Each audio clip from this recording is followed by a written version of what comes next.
threats to sue Trevor Noah, which is pretty funny.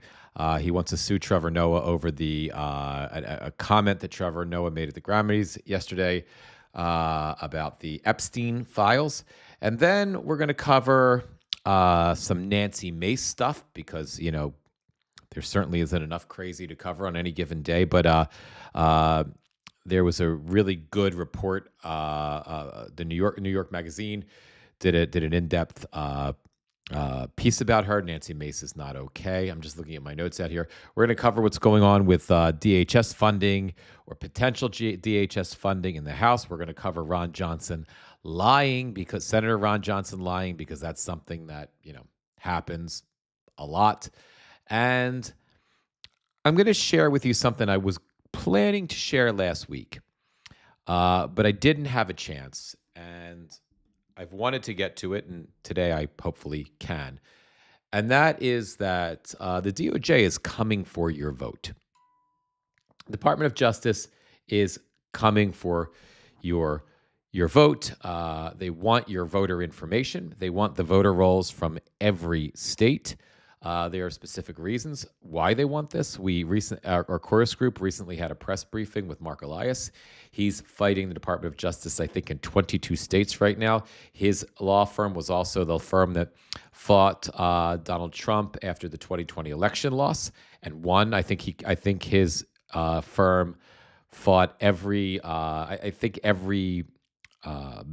one of those litigation battles except one. And he gave us a briefing, and it's pretty freaking ominous where things are. But without further ado, let me just take care of some housekeeping here. Let me just bring up the live so I can see my Substack stream. And of course, unfortunately, YouTube, I just haven't had the time yet to figure out how to bring the YouTube chat into my stream or into my live streaming window yet. So I'm not able to see who's there, YouTube, but I am working on it. I just haven't gotten there yet. Hey, Beth, how are you? You're the first one today. Welcome to the madness, Beth. It was a crazy, crazy weekend. But let's, I normally like to wait a little bit before we start getting into it. But hey, Susan, how are you? I normally like to let the chat populate up a little bit before we really, really start getting into it. But I have a lot to cover today, so let's just start. Let's start with crazy, with batshit crazy dumb fuckery. The Village Idiot, it's really mad. It's always really mad, right?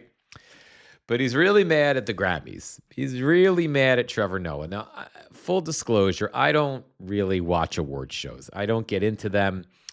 Even when I was a kid, when I was a younger adult, I always personally found the Grammys, the Academy Awards, the Tony Awards, I just always find them really boring. I just don't give a shit that much about any of it. It's not that I'm a hater. I love music and movies and theater. I just don't really care about the awards. The SAG Awards, which is supposed to be the edgier award, I don't care. I just not my thing. It never was. I could never sit through an awards show. I just get bored too quickly. But that doesn't mean I don't like the political fallout that comes now that the president, again, is the village idiot Donald Trump, and there's going to be political statements, rightfully so, at these award shows. Even though I don't they don't do anything for me. I don't really like to watch them. I can't sit through them. But irrespective, Trevor Noah was hosting the Grammys yesterday, and it was inevitable that he's going to say something, right? And everybody else was going to say something. And the village idiot, unlike me, I think the village idiot likes award shows. I think Donald Trump wishes he was on award shows. I think he wishes he could be the MC of every award show. I wish that they would have fucking made him the MC of the Academy Awards many years ago, because maybe that stupid idiot wouldn't be president of the United States right now, and we wouldn't be dealing with this absolutely profane, crazy, appalling shit. But, it didn't work out that way. So he didn't get the gig. But he got the presidential gig, and now we have to deal with that. But Trevor spoke out, made a comment yesterday about him and Epstein, and the Village Idiot didn't like it. I mean, I'm sure it wasn't just Trevor Noah that pissed him off. I'm sure, I'm sure he was probably watching, and I'm sure that he didn't like all the statements that many of the performers were making about him. I'm sure he really didn't like the fact that none of the people there, I would say most of the people there, would never go to the fucking Kennedy Center and perform now that that idiot has turned it into a depressing, non-entertainment shithouse where your headliners are Gloria Gaynor, Kid Rock, and Sylvester Stallone. That's just really not all that interesting to the American public, right? And the fact that the idiot had to made an announcement yesterday that I'm gonna close it up, we're gonna renovate. It's gonna be beautiful, like you never saw. It has nothing to do that now that he's, the Village Idiot is now the fucking MC at large for the Trump Kennedy Center. And Richard Shit for Brains Grinnell is the guy who's running it further into the ground by running it. It has nothing to do with the fact that since these dipshits have been in charge of the organization, I shouldn't say every, but most credible performers, talented performers, entertainment professionals of any note and ability have just fucking canceled, right? That's why nobody goes there. But I'm sure as it relates to the Village Idiot being really, really, really upset about about Trevor Noah, I think your point here, Lacey, about also probably him being upset about Bad Bunny and Bad Bunny's comments, and I do think you're right. The Academy Awards vocal pushback is absolutely a reflection of society. I'm sure the idiot didn't like that at all, but he's got to take it out on someone. And if it's the MC who has the job that he wishes he had, and if the MC also happens to be black, why not? So the Village Idiot, didn't like the comment that Trevor Noah made, and he's going to get him now. He's going to sue him. He's going to sue Trevor Noah.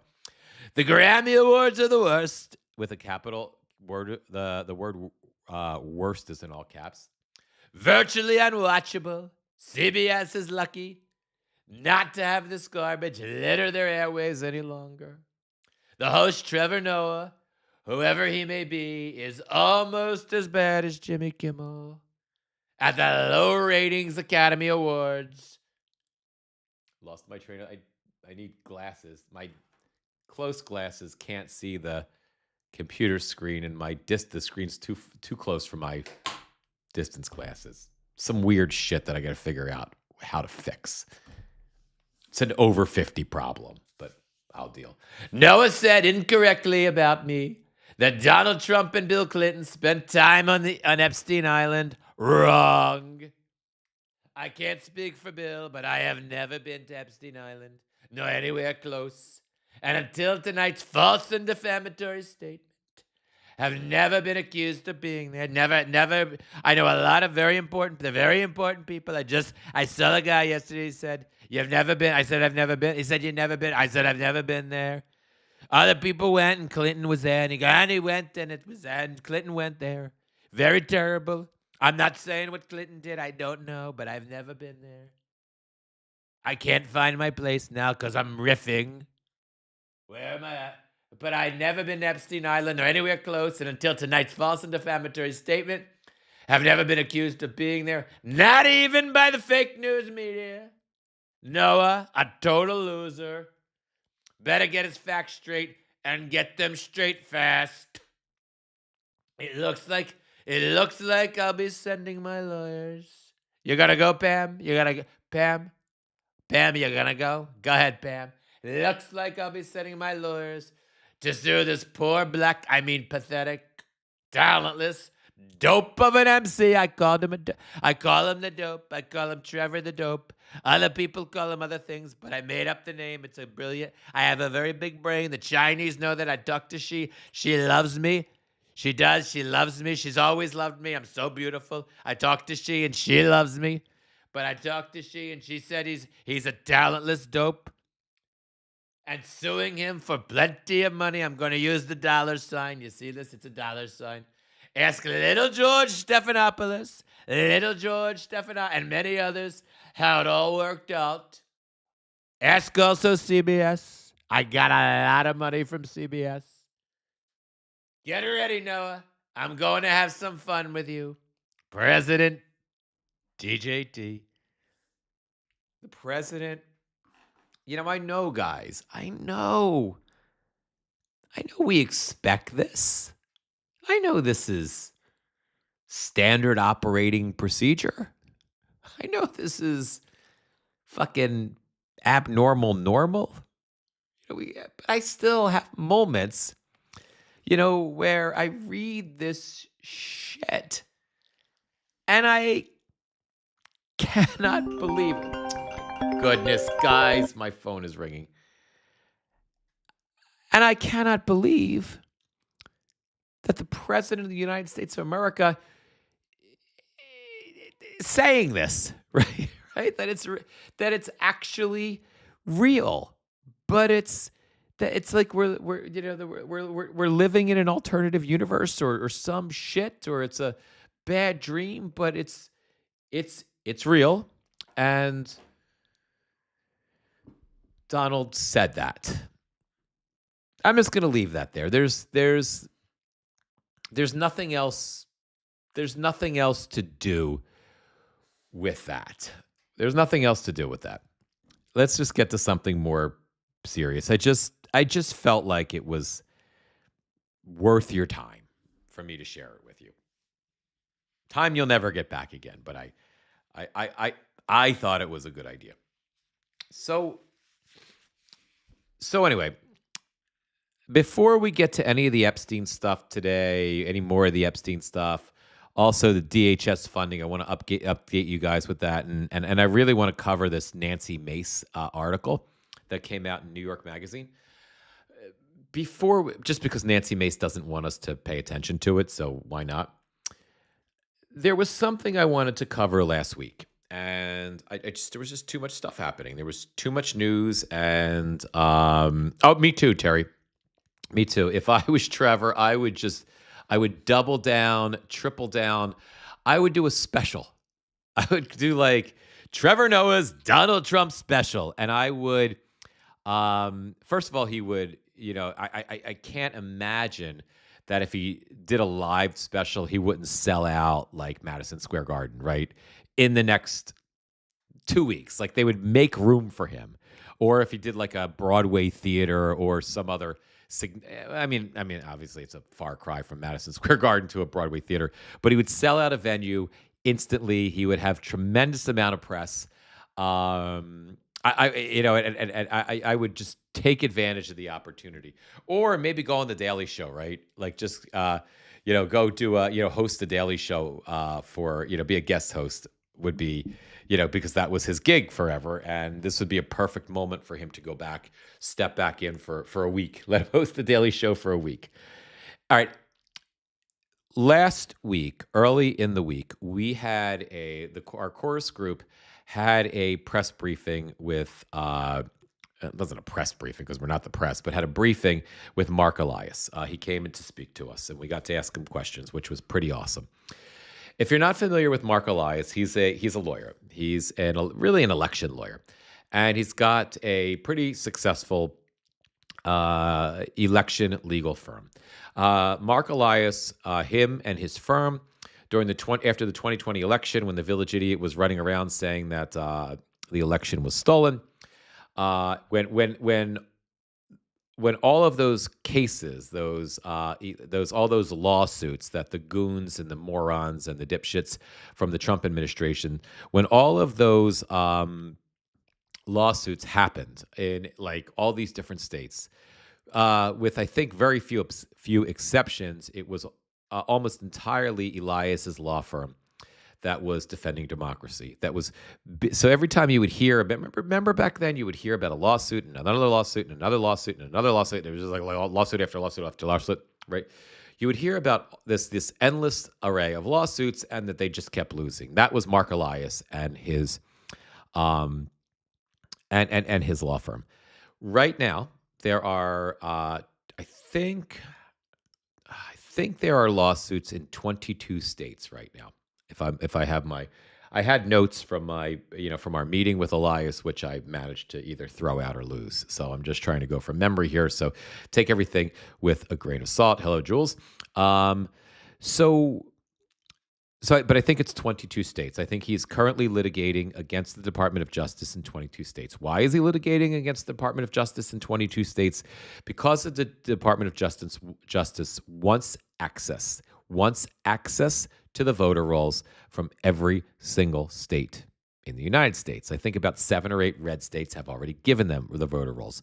When they talk about the voter rolls, that's everything.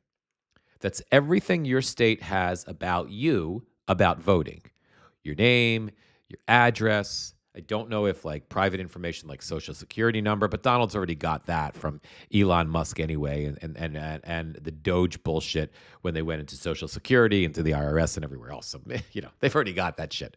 But your voting history, your district, and they have probably very functional AI tools to parse through all of that information. Right? That's what your voting rolls consist of.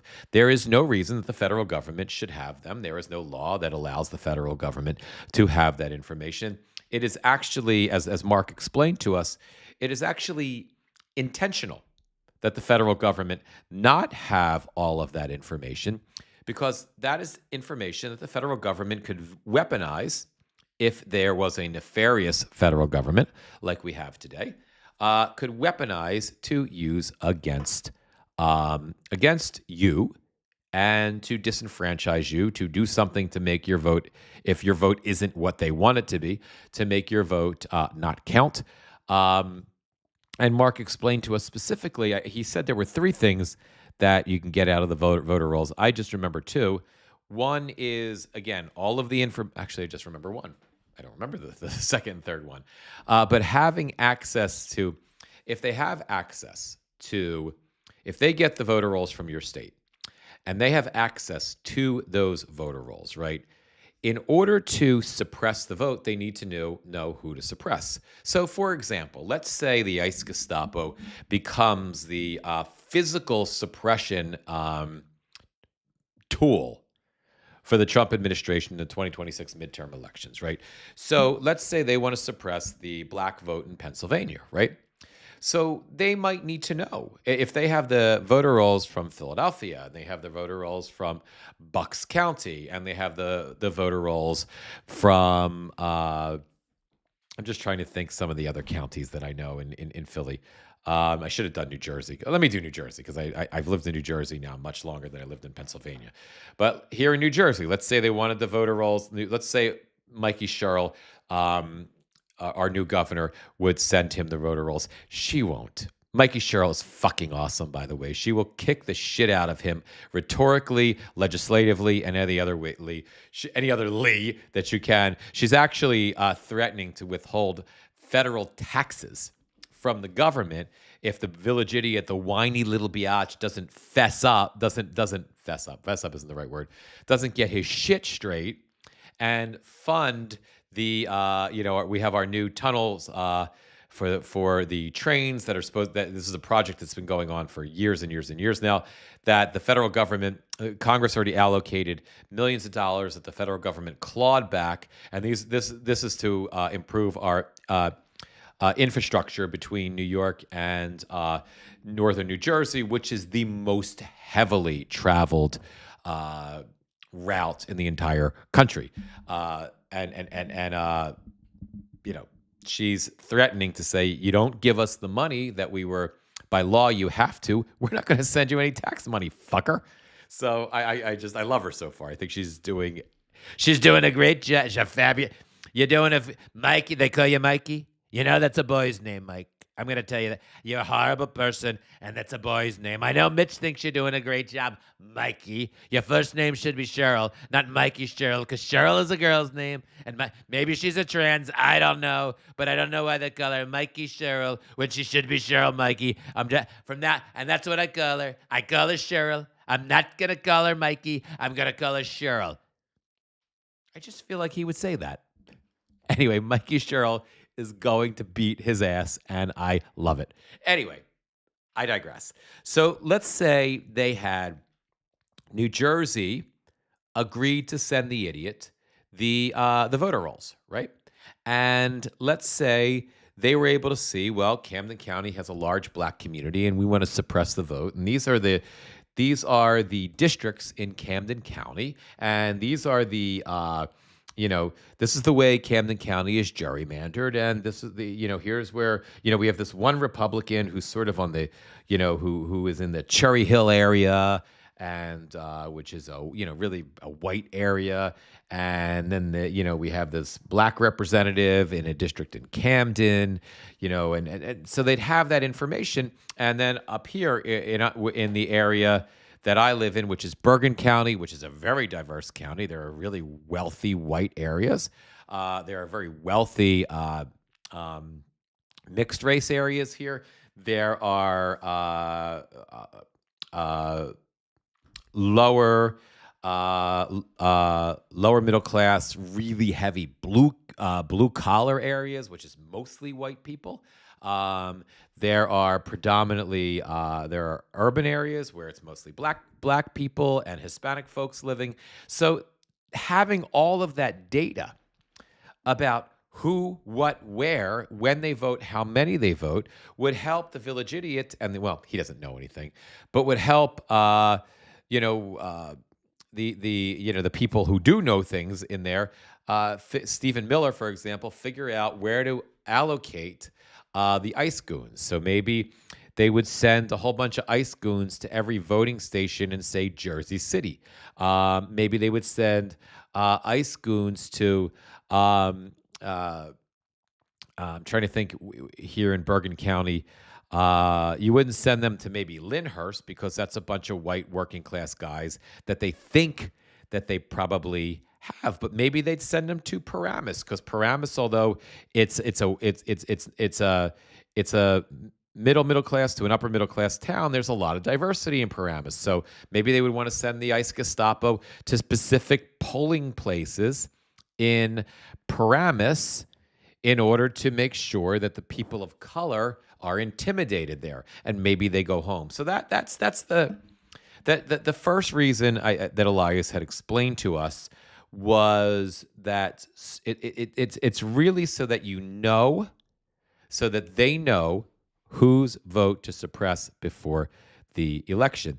Secondly, after the election, when they decide they want to start suing people for cheating, right? If they have all of the information, if they have all the voting roller, the information from the voter rolls, and they're able to make an argument that this district in Camden County voted for Trump by 14 points, but now a Democratic congresswoman was just elected there, flipping the red seat. I don't know if Cherry Hill is a red seat. I'm just making this up, by the way, so don't fact check me on this. Hey, Irish Aggie, if Cherry Hill, if the seat gets flipped and it's now a blue seat, they can use those voter rolls to say they cheated.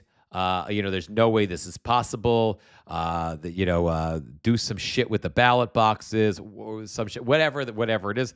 They can also possibly pull a what might have been a warm up for the 2026 election, like they did in Fulton County, Georgia, and send the FBI in to steal the ballot boxes from, say, some district in Camden County that they just decided cheated, right? So Elias is really, hey, Tina, Elias and his team are actively fighting to stop that. Now, if you think about how desperately they want these voter rolls, how desperate these motherfuckers are to cheat right now, think about the deal that Pam Bondi offered to Tim Walz, right? It was only several days ago, although it probably feels like it's been months ago, right? Shortly after Alex Preddy was murdered by the ICE Gestapo, and the Trump administration was dealing with the political fallout from that absolutely horrific cold-blooded murder caught on camera, right? Think about when the village idiot and his goon squad were figuring out how they were going to handle this problem.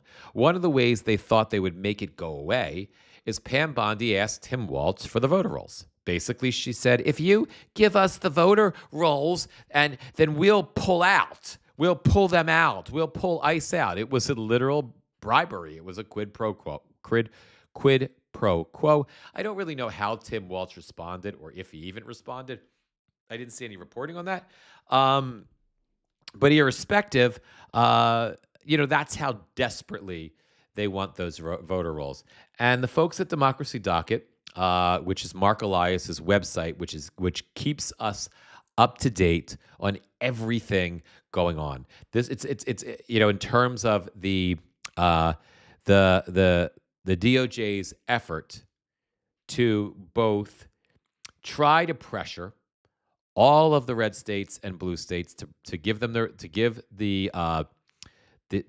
provide the DOJ the voter rolls from every state, and it also provides us up to date stories. This is their press outlet on every effort to suppress the vote. So I strongly, if you don't subscribe to Democracy Docket, you don't have to pay. It's a free subscription. I'm sure you can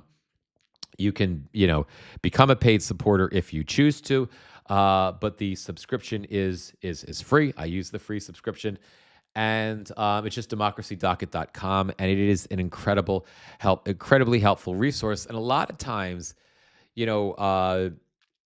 we try to brainstorm within this community, within Xenocracy, right? We kind of think of what is it that we can do to make a difference. How do we push back? How do we fight back? And we protest, and we do these lives, and we speak out, and everything else. This is another tool you can use, because in addition to having a Gestapo that's willing to murder people on the street in cold blood and beat the shit out of innocent migrants and American citizens as well, to destroy families and to just act like just a general confederacy of unhinged and not particularly intellectually competent animals, which is what the ICE Gestapo does. To speak out about that, you can use this tool of Democracy Docket to be fully aware of everything they're doing.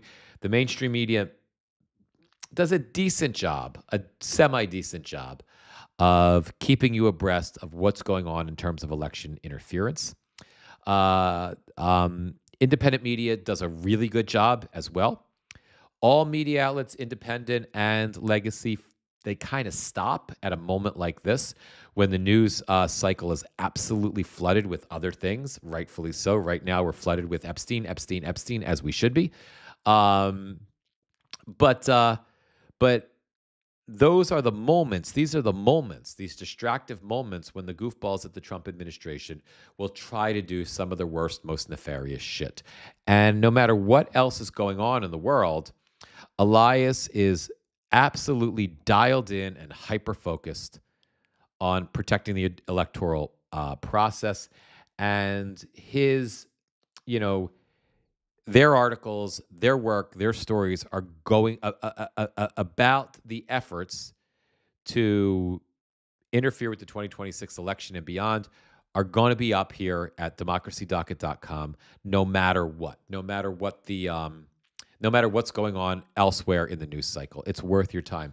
And just to give you a quick idea of the type of stuff they covered, I just took a look at this piece before I came on today, and it's just a summary piece about everything else that's going on. This week at Democracy Docket, quote, a shocking FBI raid, a monster voter suppression bill, and Trump officials run scared. This week, the village idiot Donald Trump and the GOP, I'm saying the village idiot, they didn't, and the GOP kicked off their intertwined anti-voting crusades, promoting lies about the 2020 election and restricting voting in 2026 and beyond into high gear. And we track them every step of the way. The headline was shocking. The headline was the shocking seizure of ballots and other voting materials by federal agents Wednesday at Fulton County, Georgia, elections hub that has been at the center of Trump's false claims about 2020. We covered it from every angle. They give you some links to the coverage on there, with one constitutional expert calling it a, quote, 5-alarm fire for democracy. We weren't nearly done. Matt spoke to, these are one of their reporters, local Democrats who alleged that the raid, which was carried out despite a separate ongoing DOJ lawsuit over the materials at issue, was illegal. Jim dug deeper into the operation's shaky legality and underlined that rather than being backward looking, it poses a clear and present threat to 2026. And finally, Democracy Docket's Jacob Knutson delved into the curious role of the Director of National Intelligence, Tulsi Gabbard, who was on the scene in Georgia, whose involvement suggests the federal probe is based on some of the most outlandish international conspiracy theories that have been floated about 2020. I also am I'm always trying to do this. Hey, Tina, how are you? You're welcome, Tina. Thank you. I'm trying to get Lev Parnas onto our live. I'm trying to get his attention. I'm going to use I hope I can. I haven't been able to yet, but I would love to hear his take on that raid. I think Lev, some of his stuff, we don't know who his sources are. He talks about them, but he seems to have a pretty decent. I've been watching Lev and Waj Ali and a few of other influencers, political influencers here on Substack for a while. And although Lev isn't the most well-spoken guy, he's not a journalist. He seems to get a lot of things right. Like a lot of things that he comes up with seem to be proven accurate as time passes. And and some of them sound fucking crazy, but we're living in a moment when crazy can be a thing. When crazy can be the thing. So I'm going to keep trying as long as I can to get Lev to join me in this space. And it may not happen until we grow a little more. That's something I'm going to be working on. I just am learning a lot right now, but I haven't really worked on growing a lot yet. But we're sorry about that. I had a little tickle in my throat, but we're gonna get there, guys. So I'd love to hear his take on it. Anyway, I digress. Speaking of Gabbard, she's reported to have been probing 2020 for months. Tulsi desperately needs a way back into Trump's good graces because he's apparently still mad at her. And she was scheduled to address state election officials alongside Attorney General Pam Bondi and Homeland Security Secretary Kristi Noem at a Washington, D.C. conference. But Matt, who was on the scene, reported that the three of them all bailed at the last minute, leading one Democratic Secretary of State to label them cowards. Matt also spoke with several other secretaries of state on the confab and reported that some are already coordinating with each other and with national allies to prepare for Trump to interfere in the midterms. We're hoping to have much more on that story in the next week. Of course, Republican lawmakers in Congress don't want to be left out of the plans to undermine this year's vote. As Union reported, the House GOP's point person on elections introduced a new voter suppression measure, the Make Election Great Again Act. Of course, that goes even further than the SAVE Act. That bill was passed by the House last year, and historians told us at the time that it was the worst attack on voting rights in our history. And Jim covered ominous new comments from Senate Majority Leader John Thune, who promised to hold the vote on SAVE at some point. There's even talk that the party could scrap the filibuster to get it onto Trump's desk, and that is fucking terrifying. Fucking terrifying. I'm not going to read the rest of this because I'm kind of getting closer to noon right now, and I may have to wrap it a little bit. And I want to get to a couple more stories, but I just want to make you aware of it. I want to make you aware of the fact that with all this other noise happening, uh, be well aware that the DOJ is involved in this effort to get the voter rolls. There is an active campaign to interfere with the election. There's no question that they're going to try it. Democracy Docket is the place to go to know what's coming and what's happened and what's going to happen. And I don't want you to panic because of this, though. Because again, my job is always to remind you that this is a bunch of idiots, right? It's a bunch of fucking lunatics who are also dumb, right? Most of the things they try, they're fucking up. Even the ICE Gestapo is a complete clusterfuck of stupid shit, right? That is unfortunately, not even unfortunately, that is horrifically tragic and catastrophic because these crazy fucks are killing people, right? And destroying the lives of other people and tearing innocent people's lives apart. And they're just but they're also a bunch of lard ass buffoons who are slip sliding all over the place, falling on their asses on the ice in Minneapolis. We've seen all those videos because I don't know, ICE. In addition to the ICE Gestapo, ICE didn't prepare for the fact that the fucking state is covered with ice in the middle of the winter. And it's just a clusterfuck of ineptitude, incompetence, and stupidity, which is what you see everywhere. Everything they do is dumb. Everything is dumb. It just is. Everything is dumb.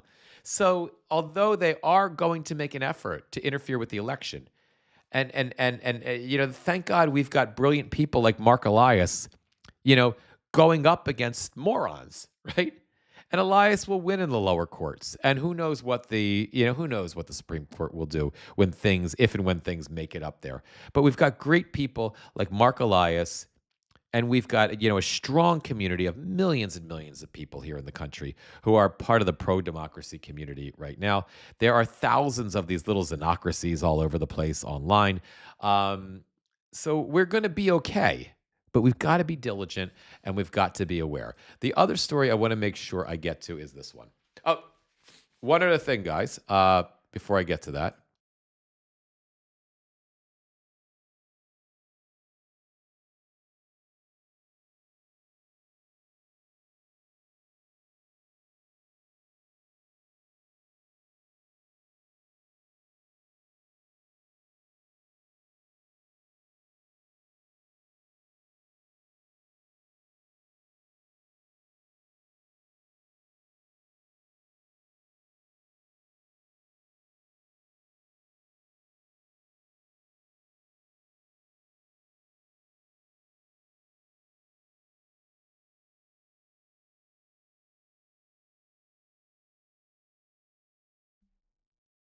Is that any better? Can you guys hear me now?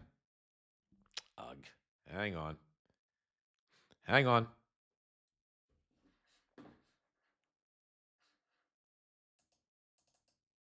Can you guys hear me now? Okay, we're back. Yeah, I think I went into. I think I know what it was.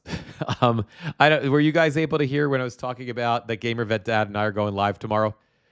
I don't know if that all. I don't know if that didn't work or not. But that when I showed you the guest one and me, that's yeah. The plan is 11:15. Gamer Vet Dad and I are going to go live. Hopefully, Gamer Vet Dad's all in. And it's the first time I've ever, had the opportunity to bring someone on for a live. So I'm really excited about it. We're going to talk about Gamer Vet Dad's articles. Might talk about all the other shit as well, but we're definitely going to talk about the articles that he's written. So he can really kind of clarify these trigger points between the Trump administration, between where Trump is and where Nixon is. And I think it's just going to be a really, really cool conversation. The only reason it's slightly tentative is my dad has to go in for a minor procedure. This is finally the procedure that he needs from the cardiologist. I think my sister is taking him. I hope that's the plan. And if she takes him, then I'm I don't have to do it, and I'll be here. If for some reason my sister can't do it, then Gamer Vet Dad and I will have to hold off for a day or two. I'll still be here. I just might not be here at 11:15, but he'll be fine, Tina. Yep. Thank you for asking. It's just a it's just when they do the cardiac cath where they kind of he's got one artery that's has too much shit in it, so they're gonna do the. Thankfully, it's not like where he needs a bypass. He just needs the stent in there, and he needs to stop eating crap. But I guess he made it to 91 eating crap, so he's doing pretty good. But thank you for asking. So we'll definitely almost definitely certain tomorrow. If for some reason my sister doesn't show up or she can't make it, then I may come on. I'm not sure what time I'll be doing my live, and Gamer Vet Dad and I'll put it off until midweek or so. But I'm excited about this. And if anybody else wants to come on and join me for a live, please let me know. Within our chorus community, we're still sort of getting to know each other, but I'm planning, I'm hoping to have some of the folks come on and join us there, and also to go and collaborate with them in their communities as well. So we'll get to that too. And as I mentioned, sooner or later, I'm going to get Waj Ali and Zev Parnas, but that might take a while. Anyway, Nancy Mace. Nancy Mace is. I've been curious. I have not read this article yet. I don't know what's in it, but I can't. I'm looking forward to reading it with you guys.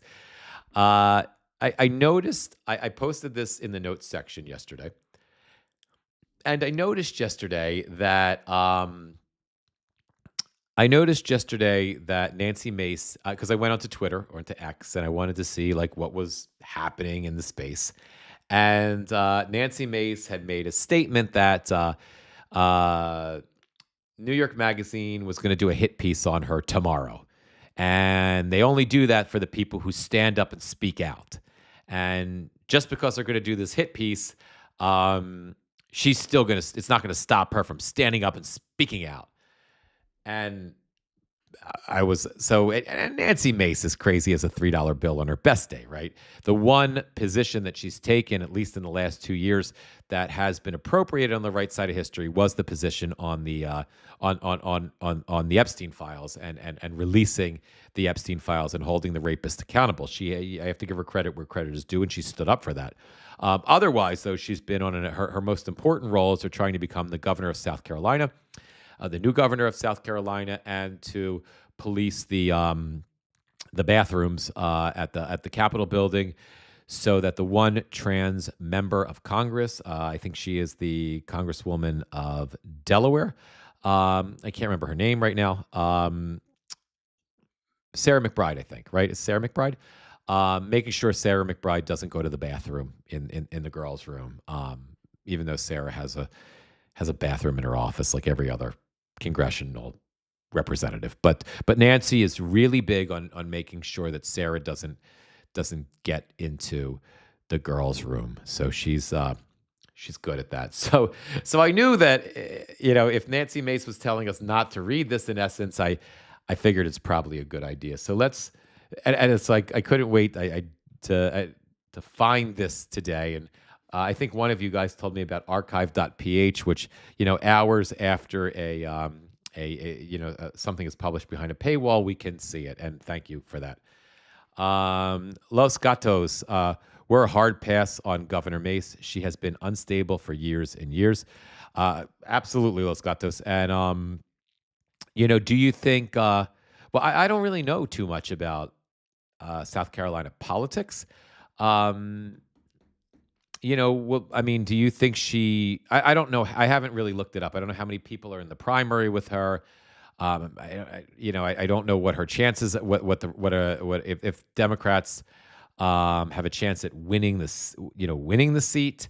Is Mace leading in the primary? If you want to put it in the chat here, I'd love to know what you know. If this is actually a potentiality that Nancy Mace could be the next governor of South Carolina. Let's read. Anyway, back to the article here. Nancy Mace is not okay. Something's broken. The motherboard's fired. We're short-circuiting somewhere. No wonder Nancy didn't like this. Right up until and again, guys, I have no idea what's in this. I did not read the article, so we're learning this together. Right up until she lit the fire, some of Representative Nancy Mace's own staff and advisors didn't know what she was going to say on the House floor in February 2025, let alone that it would be a pivotal moment in her life. That speech now appears to be a before and after moment, separating Mace's once promising, if often bizarrely colorful career from the seemingly irredeemable mess that it has become. Now, my memory, and I didn't pay much attention to Nancy Mace, but back in the day, I remember her being not crazy, but I don't know. Maybe I just want to think that. But that's kind of and Los Gatos. If you have any thoughts on that, being from the state, please share it. But I thought there was a period where she was a normal Republican, but maybe not. Flanked by a metal safe and an in-home security camera, with Representatives Lauren Boebert of Colorado and Anna Paulina of Florida seated behind her. Mace wore a white dress and 3 necklaces, one with her congressional member pin and another with a thick cross. She also had crosses on her earrings, but her engagement ring was nowhere to be seen. Mace proceeded to accuse her ex-fiancé, Patrick Bryant, of secretly filming her, physically assaulting her, and engaging in a conspiracy to drug, rape, and film other women. She declared she was going scorched earth on Bryant and 3 of his associates. So, Mace declared, "Let the bridges I burn this evening light our way forward." Oh, thanks, Los Gatos. I appreciate it. The jury says she was once a normal Republican.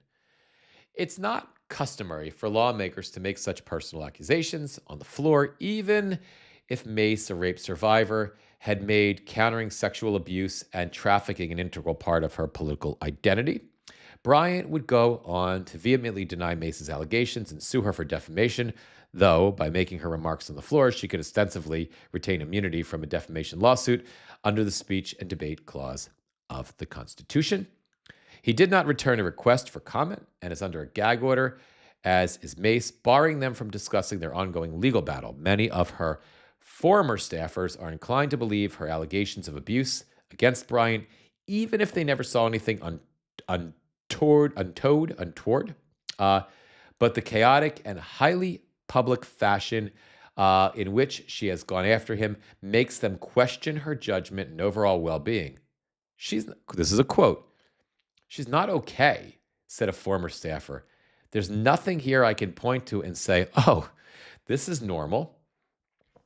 Looking at the floor speech and what went on there, it's very clear that that was a breaking point for me, the former staffer said, because you've now gone from standing up for people, whether rightfully or wrongfully, performative or not, you were on this mission. And now this is about you. The whole frame shifted, and she centered herself in it all. That's when it became apparent to me that this is broken. And Donald Trump has a tendency to make the abnormal normal, right? And when people are struggling with, whether it be, struggling with the disease of alcoholism, Pete Hegseth, whether it be struggling with some form of mental illness, which I kind of feel like we all have different degrees of mental illness. If that, for example, is Nancy Mace, right? Whether it be whatever, right? Trump has normalized not getting help when you need it. Trump has normalized, because he's so severely mentally ill, undiagnosed, can't be helped at this point, and not seeking any help, right? So because of that, and because of his position and his charisma and his influence, he has normalized that for people who are struggling, instead of trying to get better and be better, to double down, triple down, quadruple down on the worst behaviors associated with whatever it is that they're struggling with, right? So say, Pete Hegseth, who is a functioning, raging alcoholic, right? Hegseth would be better suited right now to be out of the public eye in a detox facility for 6 weeks, right? Um, Focus on his mental and physical wellness. Focus on the love that people you know uh, experience and interact with each other when whether they're involved in the 12-step recovery process or whatever the case may be, and put your professional side, and certainly your public face, put that away for a while and get well, and then come back and be a really, really effective and good public servant. But what Donald Trump has taught all these people is that their worst behaviors and their most difficult maladies are to be exacerbated. They're to be they're to be used as tools to succeed, right? The worse you can be, the better off you are. So in Nancy Mace's case, if she really is mentally ill, if she has cracked, as her former staffers are saying here, um, depending on how dangerous that is for her, depending on what her diagnosis would be, right? Because she's aligned with MAGA thinking, she's not able to say, I need help. I need to step aside. I need to go get the help I need.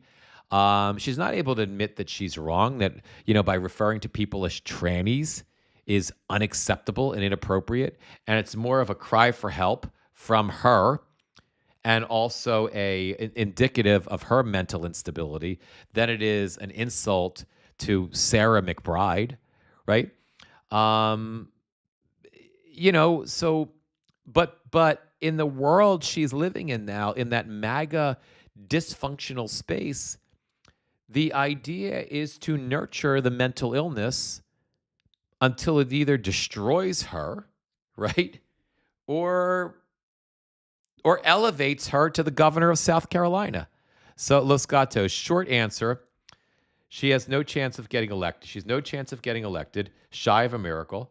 Right now, Lieutenant Governor Evett and A.G. Wilson, Representative Joe Wilson's son, are running on the GOP nomination. My guess is that A.G. Wilson will get the nomination. Los Gatos, I don't know. What about on the Democratic side? Is there, Democrats have been overperforming because of Donald Trump in deep red districts all over the place.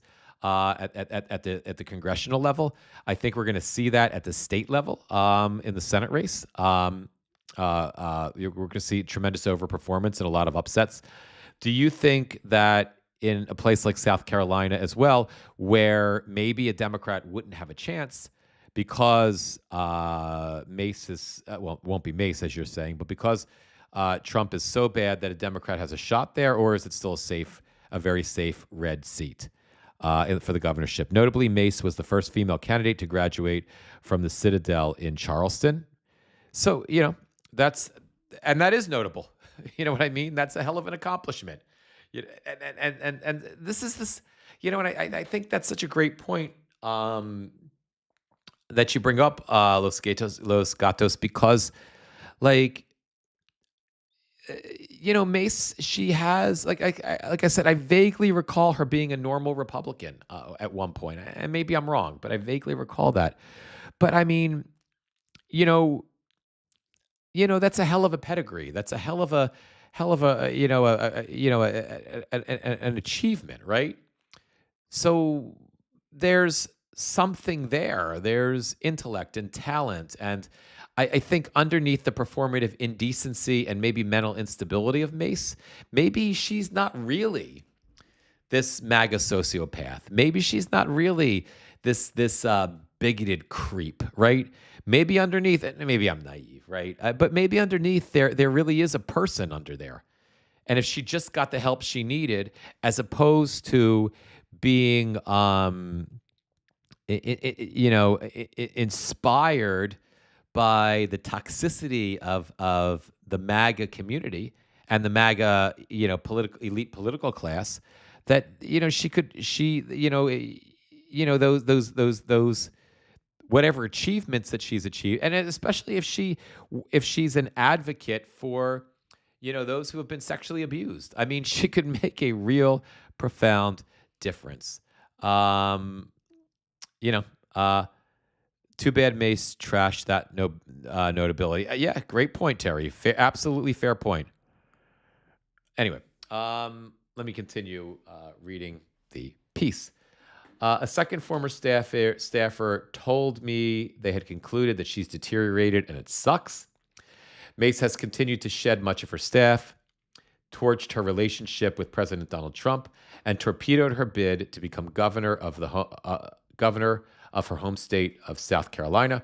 Her erratic behavior burst into view in October when she had a meltdown while going through security at the Charleston airport. I remember this now. During the government shutdown, irate at her police escort for not meeting her at security, Mace started loudly. Mace started, quote, loudly cursing and making derogatory comments to us about the department. She repeatedly stated we were fucking incompetent, and this is no way to treat a fucking U.S. representative, according to a police report I obtained. One more question, Los Gatos. What about the midterms, right? Every member of Congress is up for re-election. Do you have any knowledge as to, if she's being primaried? Is there a Republican MAGA primary challenger or multiple of them?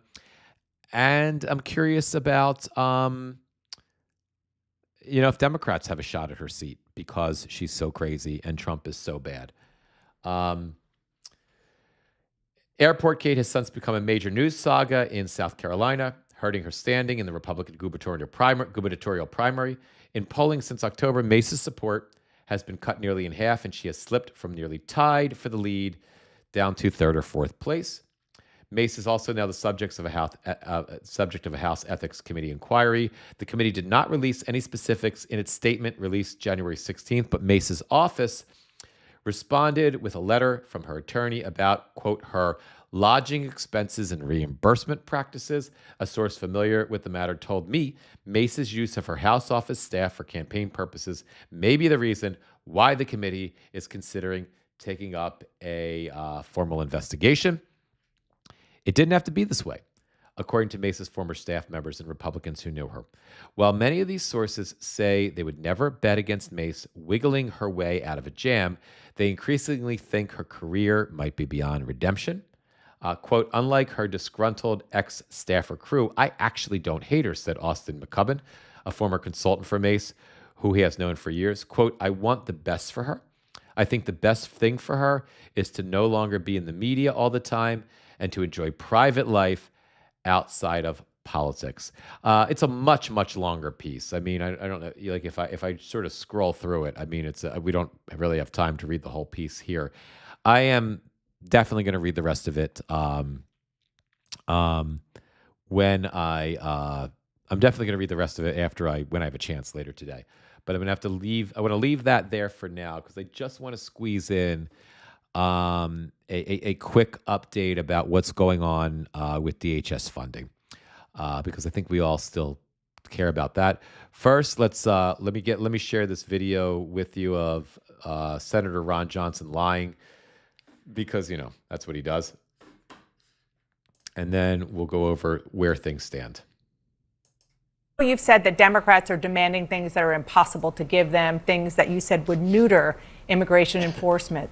But my question is, what is the problem with asking federal law enforcement to wear body cameras and roving immigration patrols and be subject to the same use of force standards that local law enforcement tends to be? Good morning, Dana. Well, again, what the Democrats were demanding were judicial warrants. Immigration has always been enforced through administrative warrants.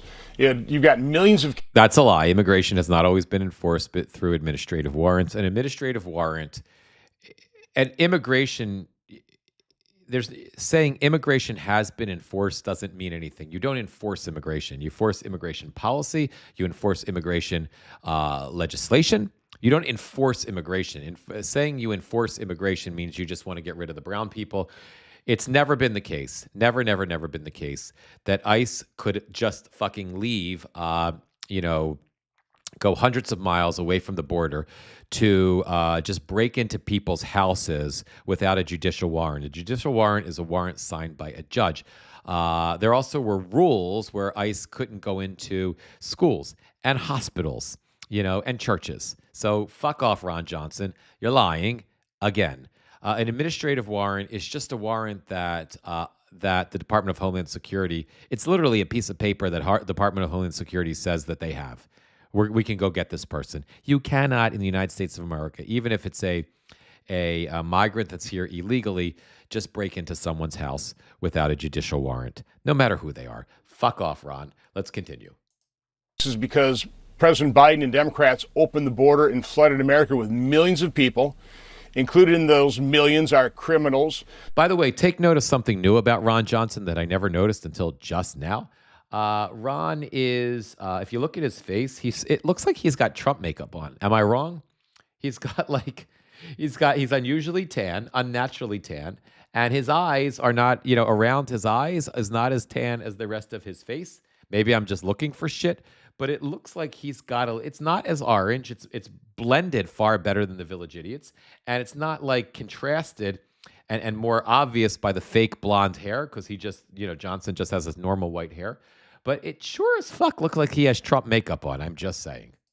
Sex traffickers, human traffickers, drug traffickers, members of transnational criminal organizations, violent gangs. So Democrats created this enormous mess, and President Trump's trying to clean it up.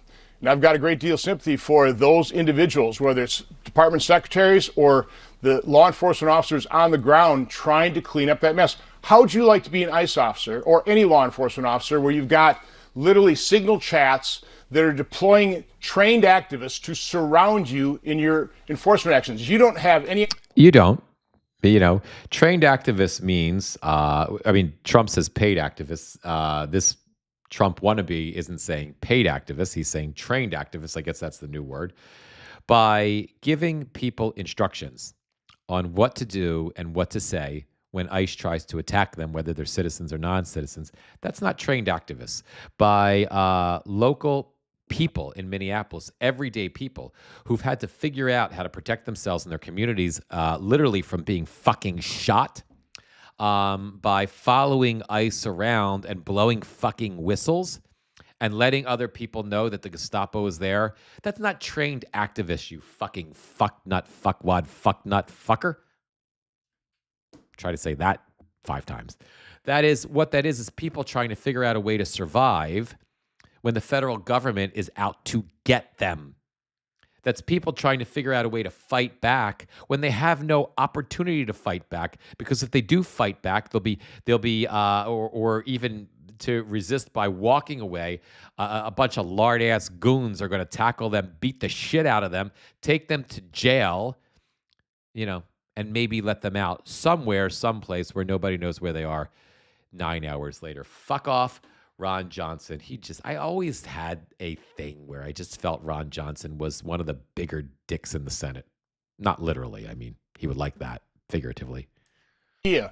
What these people may do to you, you've already been shot at. You've had your vehicles rammed by these peaceful protesters. There has not been a single ICE agent that's been shot at. Not one. Not one. The fucking Village Idiot and Stephen Miller would have sent the 82nd Airborne into some city or state if Ron Johnson would have been, if anybody would have shot at ICE, you fucking moron. And every video shows ICE ramming the other cars. He's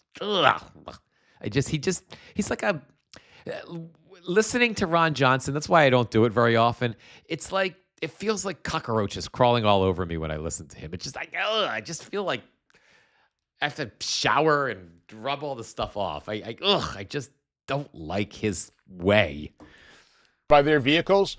So again, ICE officers, Customs and Border Patrol, they are at hair trigger alert because of this activism where you have enforcement, law enforcement cooperating, state and local government cooperating with ICE. You don't have these kind of instances, these tragedies that occurred in Minneapolis.